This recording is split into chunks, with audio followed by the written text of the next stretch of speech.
Hello friends, कैसे आप लोग। प्रीवियस लेक्चर में बात कर रहे थे हम मगध साम्राज्य में राजनीतिक इतिहास की। ठीक है, तो मौर्य वंश तक हम पहुंच चुके थे। मौर्य में हमने अशोक तक राजनीतिक इतिहास देखा था और आज बात करेंगे हम अशोक के इतिहास की, किस आधार पर अशोक का इतिहास लिखा जाता है।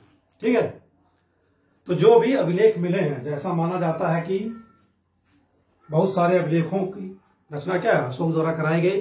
बहुत सारे स्तूपों की, जैसे कि 84,000 स्तूपों की मान्यता है, लेकिन क्या है, माना जाता है कि पुष्यमित्र शुंग द्वारा इनको नष्ट करवा दिया गया। तो अशोक का जो इतिहास लिखा जाता है वो मेनली अभिलेखों के माध्यम से ही लिखा जाता है, या लिखा गया है या प्राप्त हुआ है। ओके, तो अभिलेख जो उसके नीतियां थी वह था अशोक का धम्म। धम्म मतलब धर्म। ठीक है, तो अशोक का धम्म क्या था, मेनली अशोक का जो धम्म है वो क्या है, नैतिक आचार संहिता है। क्या है अशोक का धम्म। पूरा जब पढ़ेंगे सभी अभिलेखों में तो आपको नैतिक आचार संहिता की प्राप्ति होगी। नैतिक आचार संहिता ही क्या है, अशोक का धम्म है। ठीक है, संस्कृत के धर्म से धम्म। तो यह धम्म जो इसकी प्राप्ति होती है नैतिक आचार संहिता की, यह किससे प्राप्त होती है, उसके अभिलेखों से। अभिलेखों में जो उसने खुदवाए हैं, उत्कीर्ण करवाए हैं। ठीक है, जो धम्म नीति का जो उसने प्रतिपादन किया अपने, ठीक है, वो अपने बृहद शिलालेखों के माध्यम से किया है। ठीक है, अभी से बात करेंगे शिलालेख, स्तंभलेख, गुहालेख की। बृहद शिलालेखों के माध्यम से धम्म नीति का प्रतिपादन अशोक ने अपना किया है। ठीक है, तो अशोक का इतिहास की बात कर रहे हैं, तो अशोक के इतिहास को लिखने का सर्वप्रथम प्रयास किसने किया,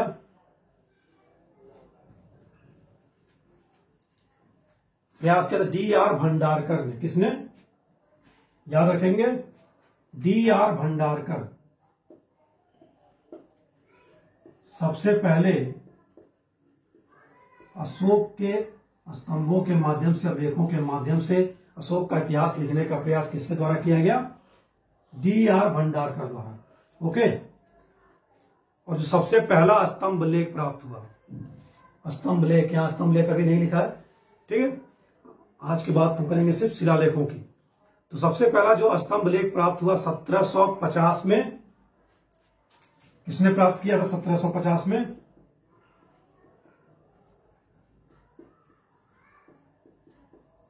स्टीफेन पैंथलर। स्टीफेन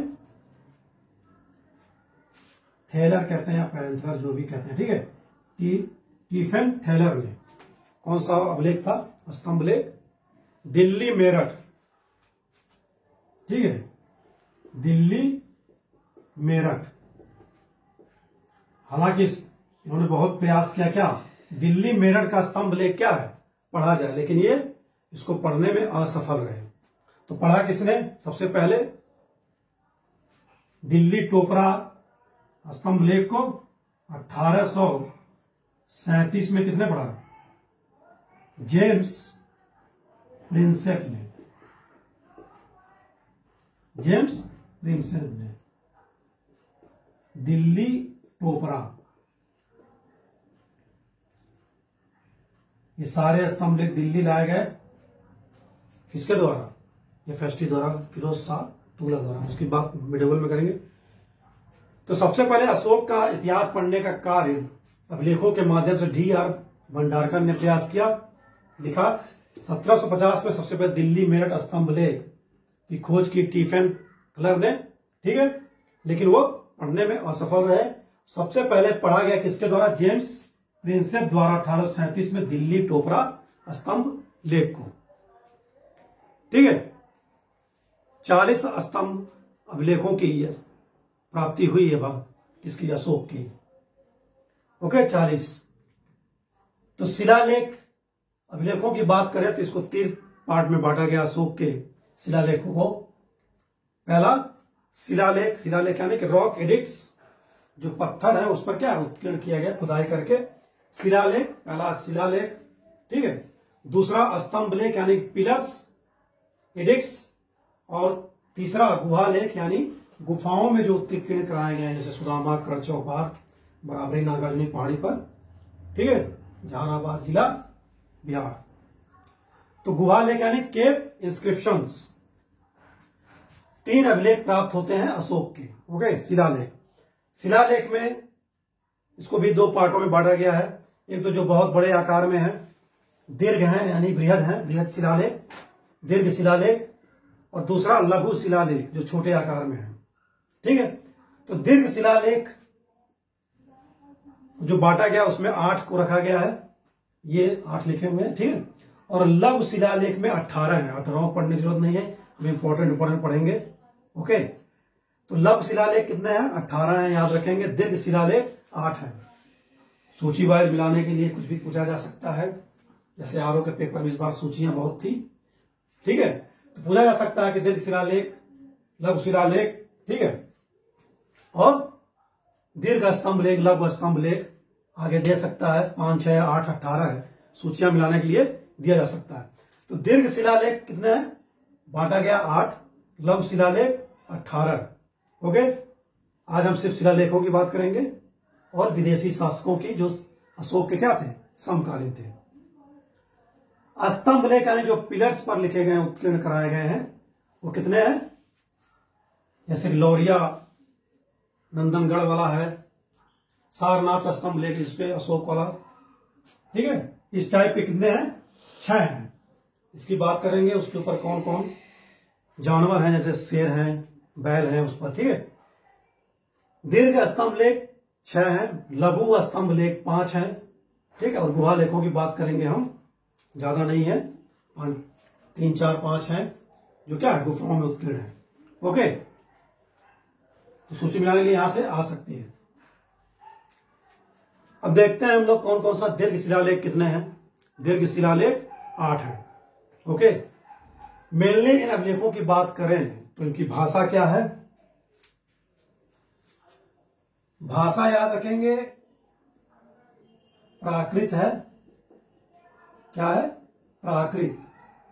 लेकिन लिपियां जो है, इसमें 4 लिपियों का प्रयोग किया गया है। ठीक है, कौन कौन से? ब्राह्मी, खरोष्टी, आर्मेइक और यूनानी। कौन कौन सी हैं अभिलेखों की लिपियां? ब्राह्मी, खरोष्टी,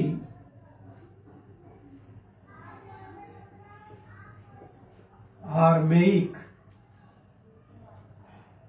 और यूनानी। मेनली ये जो 2 हैं, आर्मेइक और यूनानी, ये मिलेंगे आपको कहा? उत्तर पश्चिम जो प्रांत है, पाकिस्तान, अफगानिस्तान वाले साइड, उत्तर पश्चिम प्रांत, उत्तर पश्चिम प्रांत साइड याद रखेंगे। ठीक है, तो क्या है? अभिलेखों की भाषा जो है वो प्राकृत है। और कौन कौन सी लिपियां हैं? 4 लिपियां हैं इसमें, याद रखेंगे। ब्राह्मी, खरोष्टी, आर्मेइक और यूनानी। ओके, तो स्तंभ लेख, गुहा लेख और जो लघु शिलालेख है, ठीक है, इनकी भाषा ब्राह्मी है, याद रखेंगे। क्या भाषा है? ब्राह्मी। ओके, इसकी भी ठीक है। तो ये तो बात हो गई इसकी भाषा, लिपि की। नेक्स्ट बात करते हैं हम 8 दीर्घ शिलालेखों की, कहां कहां से प्राप्त हुआ। तो शाहबाजगढ़ी और मानसेहरा, ये तो पाकिस्तान में है दोनों, और दोनों की जो लिपि है, इन दोनों की वो कैसी है? यूनानी या आर्मेइक? खरोष्टी है। खरोष्टी यानी खरोष्ठी। खर मतलब क्या होता है? गधा। ओष्ठी मतलब ऊंट, यानी गधे का जो ऊंट होता है, देखेंगे क्या होगा? काफी मोटा मोटा लिखा जाता है। इसी तरह इसे खरोष्टी लिपि कहते हैं, मोटा मोटा लिखा गया है। ठीक है, और खरोष्टी लिपि जो लिखी जाती है, इधर दाएं साइड से लिखते हुए आएंगे बाएं साइड। ठीक है, राइट टू लेफ्ट, दाहिने से बाएं लिखी जाती है, और मोटे में खरोष्टी। ओके, ये जो दोनों हैं, शाहबाजगढ़ी, मानसेहरा, खरोष्टी लिपि में। ओके,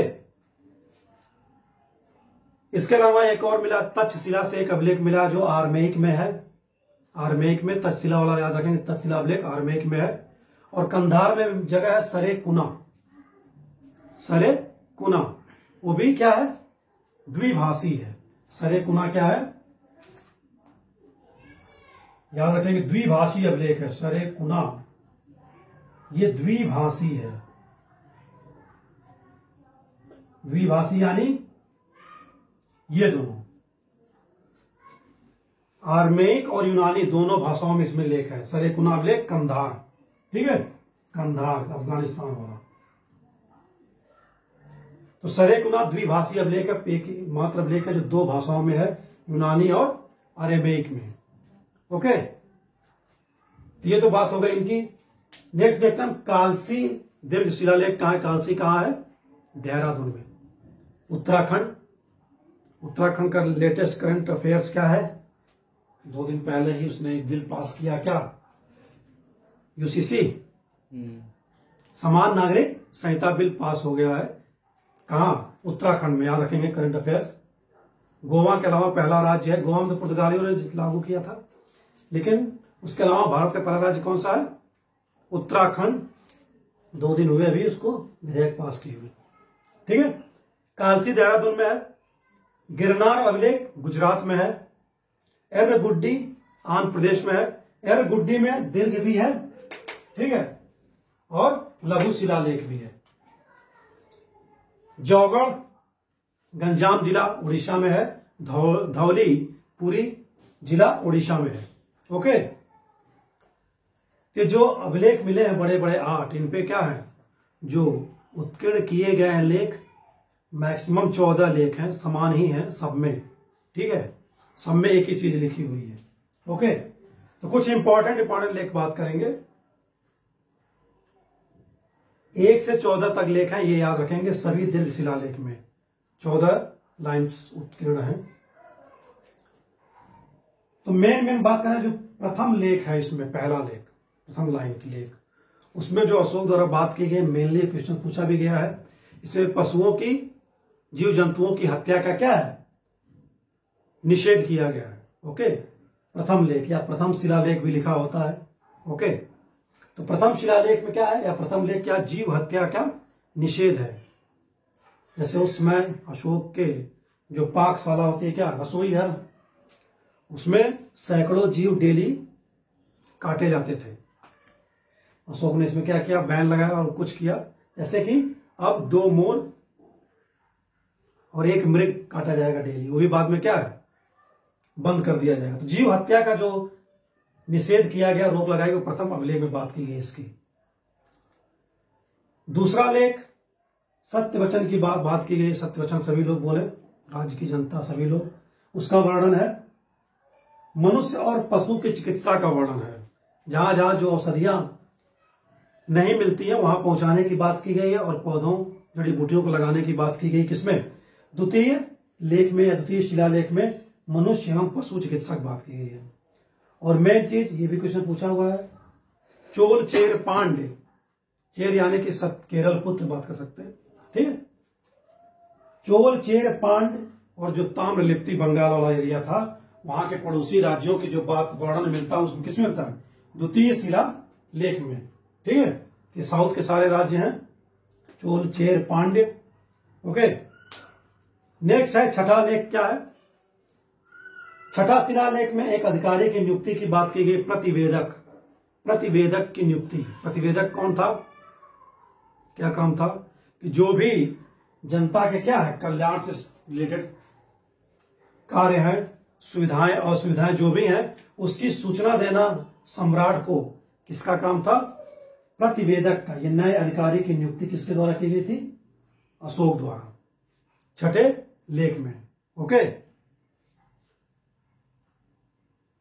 नेक्स्ट है, बात करें इंपॉर्टेंट वाला 11वां लेख, क्या है इसमें, इन दीर्घ शिलालेखों में 11वां लेख क्या है, इसमें धर्म विजय की बात की गई और धर्मदान की बात की गई है, ठीक है, धर्म के विजय की और धर्मदान की। नेक्स्ट है कि 12वां लेख, ये क्वेश्चन भी पीछे पूछा हुआ है, आई थिंक 22 में था या 21 में, किसी में था, ठीक है, देख लेंगे, कि क्वेश्चन पूछा हुआ था कि धार्मिक सहिष्णुता का वर्णन अशोक के किस अभिलेख में मिलता है, ये क्वेश्चन आया हुआ है। तो ये किसमें है, 12वें लेख में, 12वें शिलालेख कह सकते हैं, 12वां लेख कह सकते हैं। सभी धर्मों को आपस में क्या है, समान रूप से सहिष्णु होना चाहिए, यानी कि अपने धर्म का पालन करना चाहिए, और दूसरे धर्म से क्या है, नफरत या मतभेद नहीं रखना चाहिए। तो धार्मिक सहिष्णुता का जो वर्णन है वो 12वें लेख में है। 13वां लेख, 13वां शिलालेख, इसमें कलिंग विजय की बात है, पिछले लेक्चर में हमने बात की थी। तो 13वें लेख में क्या है, कलिंग विजय। कलिंग विजय कब किया था, 261 BC में, ठीक है। इसमें वर्णन है 1.5 लाख लोग क्या है, देश से विस्थापित हो गए और 1 लाख लोग मारे गए। इस सब का वर्णन किसमें है, 13वें लेख में। ओके, 13वें शिलालेख में भी ये वर्णन है क्या, 5 यवन राजाओं की भी इसमें बात करेंगे हम, कौन कौन उसके समकालीन 5 यवन राजा थे। ये तो हो गया हमारे कुछ महत्वपूर्ण दीर्घ शिलालेख से रिलेटेड फैक्ट्स। ओके, नेक्स्ट बात करें किसकी, शिलालेखों में लघु शिलालेख। लघु शिलालेख कितने हैं, 18। लघु शिलालेख मेनली अशोक के व्यक्तिगत जीवन से संबंधित है, याद रखेंगे। लघु शिलालेख किससे है, अशोक का व्यक्तिगत जीवन की जानकारी मिलती है, अशोक के व्यक्तिगत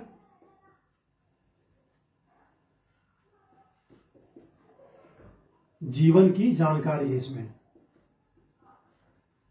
क्वेश्चन पूछा जा सकता है कि अशोक के व्यक्तिगत जीवन की जानकारी हमें किस अभिलेख से मिलती है, ठीक है। दीर्घ शिलालेख, लघु शिलालेख, स्तंभ लेख, ठीक है, या गुहा लेख। तो क्या है, अशोक के व्यक्तिगत जीवन की जानकारी हमें लघु शिलालेख से मिलती है। टोटल 18 है, 18वां पढ़ने की आवश्यकता नहीं है, मेनली हम ये 8 देख लेते हैं कहां कहां है। जैसा कि प्रीवियस लेक्चर में बात की थी, मास्की, गुर्जरा, नेत्तुर, उदयगोलम, इसमें अशोक का व्यक्तिगत नाम अशोक ही मिलता है, ठीक है। यहां भी अशोक, यहां भी अशोक, यहां भी अशोक। एक और नाम मिलता अशोक का, बुद्ध शाक्य, ठीक है।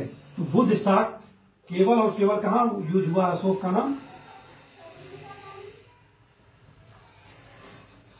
मास्की लघु शिलालेख में। ओके, ये तो बातें हो गई हमारी। मास्की कर्नाटक में है, गुजरात दतिया में है, नेत्तूर मैसूर में है, और उदयगोलम भी क्या है, कर्नाटक में है। यहां अशोक नाम मिलता है, और एक याद रखेंगे बुद्ध शाक्य मास्की नाम मिलता है। भाबरू या बैराट लघु शिलालेख कहां है, भाबरू या बैराट लघु शिलालेख जयपुर में, राजस्थान। इसमें से रिलेटेड क्या फैक्ट्स हैं, इसमें जो अशोक का नाम मिलता है वो मिलता है क्या, प्रियदर्शी। क्या मिलता है,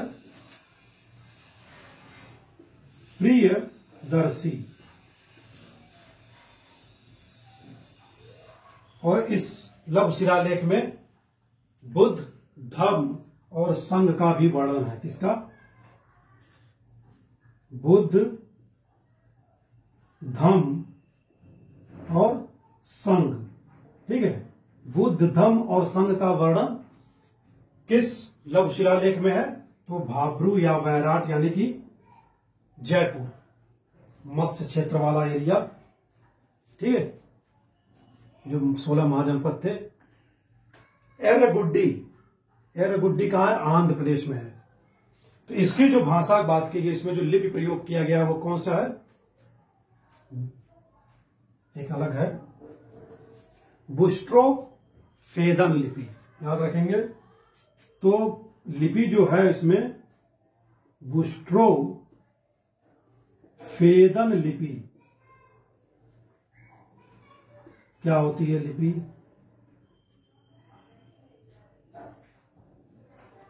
इसमें लेफ्ट से राइट लिखते हुए जाएंगे, फिर राइट से लेफ्ट लिखते हुए आते हैं, लेफ्ट टू राइट, फिर राइट टू लेफ्ट। इसको क्या बोलते हैं, बुस्ट्रो फेदन लिपि। ओके, तो एर्रगुड्डी अभिलेख शिलालेख क्या है, बुस्ट्रो फेदन लिपि का प्रयोग किया गया है। लेफ्ट टू राइट, फिर राइट टू लेफ्ट लिखा था, फिर लेफ्ट टू राइट, फिर राइट टू लेफ्ट। ओके, ये दो इसलिए लिखे हुए कि यूपी में मिले हैं, एक यूपी में है और एक बिहार से रिलेटेड है, यूपीपीएससी या बीपीएससी। तो अहरौरा मिर्जापुर में है, यहाँ यूपी में है, और सहसाराम शाहाबाद जिला बिहार में है। ठीक है, तो ये तो हमारे हो गए कि कौन से लघु शिलालेख। शिलालेखों में हमने बात कर दी दीर्घ शिलालेख और लघु शिलालेख।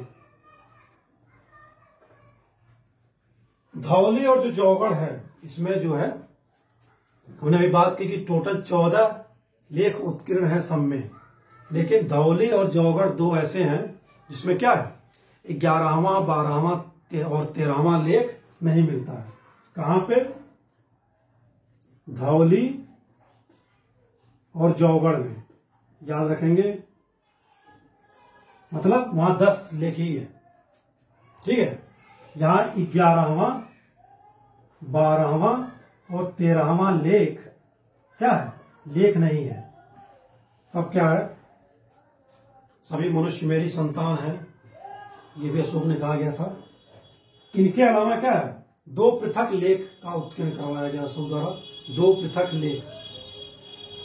तो प्रथम पृथक लेख में है, प्रथम पृथक लेख, इसमें बात की गई है अशोक द्वारा क्या? धौली और जौगढ़ में कि सब मनुष्य मेरी संतान है। ठीक है, सब मनुष्य क्या है? मेरी संतान है। ओके, और इसमें प्रथम पृथक लेख में ही क्या है? निष्पक्षता से न्याय की बात की है, निष्पक्षता से न्याय किया जाए। किसमें है? प्रथम पृथक लेख में। याद रखेंगे, प्रथम पृथक लेख से रिलेटेड 2 फैक्ट, सब मनुष्य मेरी संतान है, और दूसरा निष्पक्षता से न्याय। और द्वितीय या सेकेंड पृथक शिलालेख, सेकेंड पृथक लेख है। ठीक है, 11, 12, 13 नहीं धौली जौगढ़ में, उनकी जगह 2 पृथक लेख हो गए। प्रथम की बात की हमने, द्वितीय में। ठीक है, द्वितीय में क्या है? इसमें कि डरने की बात नहीं की गई कि सम्राट से डरे नहीं, डरे नहीं। ठीक है, तो सेकेंड पृथक लेख में क्या बात कही है कि सम्राट की इच्छा है कि उनसे डरे नहीं, उसमें विश्वास रखें। ओके, सिर्फ सुख ही मिलेगा आप लोग को, और क्या है? दुख प्राप्त नहीं होगा। इसमें है सेकेंड पृथक लेख में। और ये फैक्ट याद रखेंगे, 11, 12, 13 लेख धौली जौगढ़ में नहीं है, उनकी जगह ये 2 हैं पृथक लेख है, 2 पृथक लेख। ठीक है, तो ये तो बात हो गई हमारी शिलालेखों से रिलेटेड, दीर्घ शिलालेखों से रिलेटेड। अभी जो बात करते हैं, समकालीन विदेशी शासक अशोक के समय कौन कौन थे। ठीक है, इसकी जो जानकारी मिलती है, हमने बात की 13वां लेख से। याद रखेंगे, क्वेश्चन पूछे जा सकते हैं, 5 यमन शासक। क्वेश्चन पूछा जा सकता है कि अशोक के समकालीन 5 यमन शासकों का उल्लेख या वर्णन किस लेख में है या शिलालेख में है। किसमें है? 13वें शिलालेख में। हो गए, ये दोनों तो उसके पिताजी के समय भी थे, Antiochus, Ptolemy second, Philadelphus, Bindusara के समय डायनोसस और डायनोसिस आए थे। ठीक है, तो एंटियोकस सीरिया का शासक था, टॉलमी फिलाडेल्फस मिस्र का। ठीक है, और टॉलमी फिलाडेल्फस को ही क्या है? तुर्मय या तुलामय नाम से भी जाना जाता है, तुर्मय या तुलामय। कहीं तुर्मय मिलेगा, कहीं तुलामय मिलेगा, या तुलामय। और ये नाम का उल्लेख कहां है? रुद्रदामन के गिरनार, गिरनार जो अभिलेख है उसमें इसका संबंध क्या है? टॉलमी फिलाडेल्फस का तुर्मय या तुलामय से माना जाता है। ठीक है, तो टॉलमी सेकंड फिलाडेल्फस मिस्र का शासक, एंटीगोनस या अंतियोनस, ऐसे नाम बहुत मिलते हैं। एंटीगोनस गोनार्स मैसेडोनिया का शासक था उस समय, अशोक के समकालीन। ठीक है, मगस साइरस का शासक था। अलिंग सुंदर या अलेक्जेंडर भी कहते हैं, यह कहां का शासक था? एपीरस का। ओके, ये 5 नाम याद रखेंगे, हो सकता है सूची मिलाने के लिए आ जाए अशोक के समकालीन शासकों का, उनके क्षेत्र के अनुसार क्या सूची मिलाए। तो ये याद रखेंगे, अलिंग सुंदर, Alexander, Epirus, Magas Cyrus, Antigonus Gonatas Macedonia, Ptolemy Philadelphus मिस्र, और एंटियोकस सीरिया। ओके, तो ये बात हो गई हमारी समकालीन विदेशी शासकों के अशोक के। आज हमने बात की अशोक के धम्म और उसके दीर्घ शिलालेखों की। कल बात करेंगे इसकी स्तंभ लेख की, समय मिलेगा गुहा लेख की भी। ठीक है, तो आज के लिए इतना ही। नमस्कार, thanks for watching the video.